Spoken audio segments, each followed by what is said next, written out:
Welcome back, my loves. Today's episode is about something profoundly important on the path of embodiment, learning to trust the voice of your higher self. But trust does not begin with faith.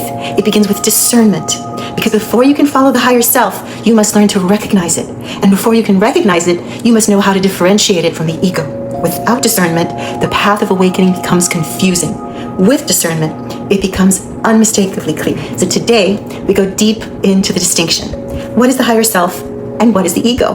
And how do you know which voice is speaking? This episode is not just about hearing guidance. It's about trusting guidance by learning the anatomy of truth. The first teaching, the higher self and the ego have completely different languages. The higher self and the ego speak in two different frequencies, and once you know the difference, you can never confuse them again. The ego speaks with tension. It analyzes, judges, worries, compares. Its voice is loud, fast, compulsive. It uses fear as its primary tool. The higher self speaks with resonance. It is quiet, steady, neutral. It does not push. It does not panic. It doesn't bargain.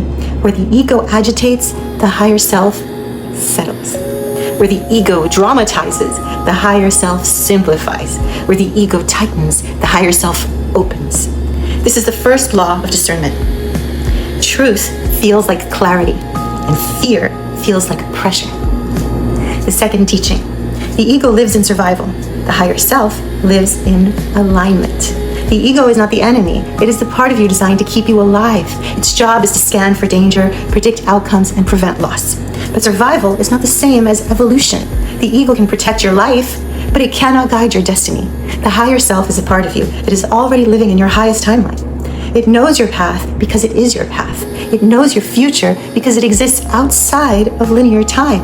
And here's a distinction that changes everything. The ego wants safety. The higher self wants truth. The third teaching. The ego speaks through fear. The higher self speaks through calm knowing. This is the most reliable metric of discernment. The ego uses urgency, dread, pressure, panic, what if, worst case scenario, contraction, reactivity, stories, noise.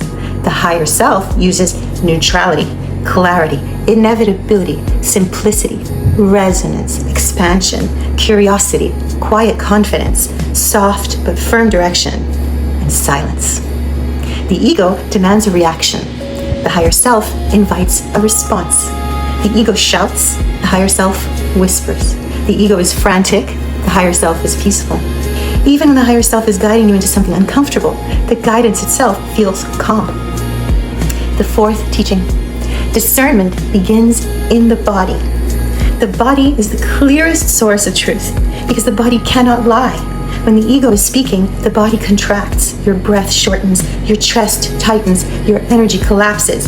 When the higher self is speaking, the body expands, your breath deepens, your chest opens, your field rises, your energy organizes.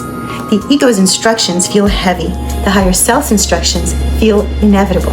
Your body is a tuning fork for the voice of the higher self.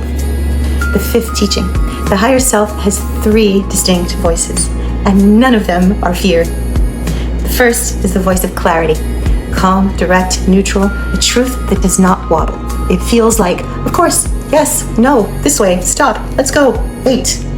The second is the voice of resonance, a hum of recognition, a soft expansion, a magnet pulling you forward, resonance feeling warming, even when the path is unknown. The voice of stillness is the third. This is the most misunderstood voice.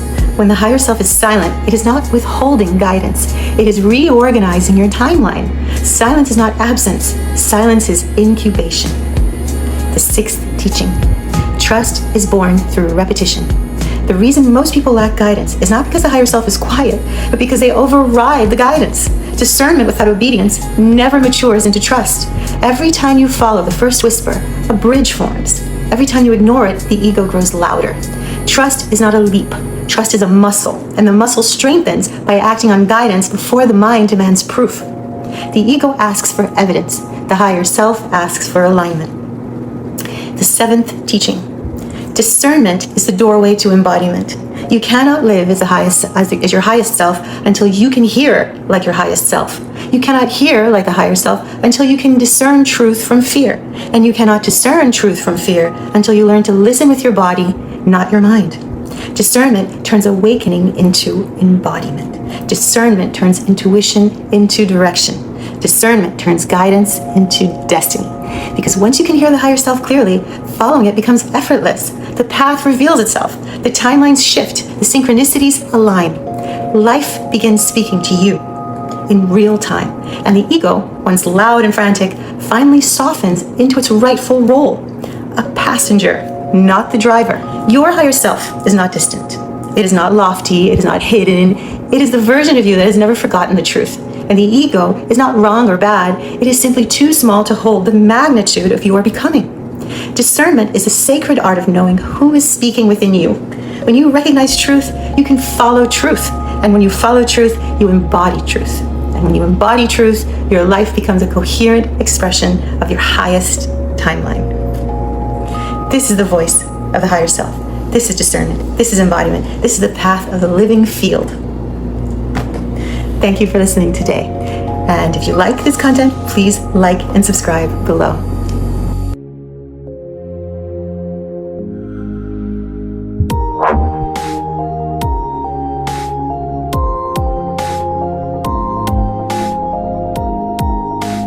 Mm-hmm.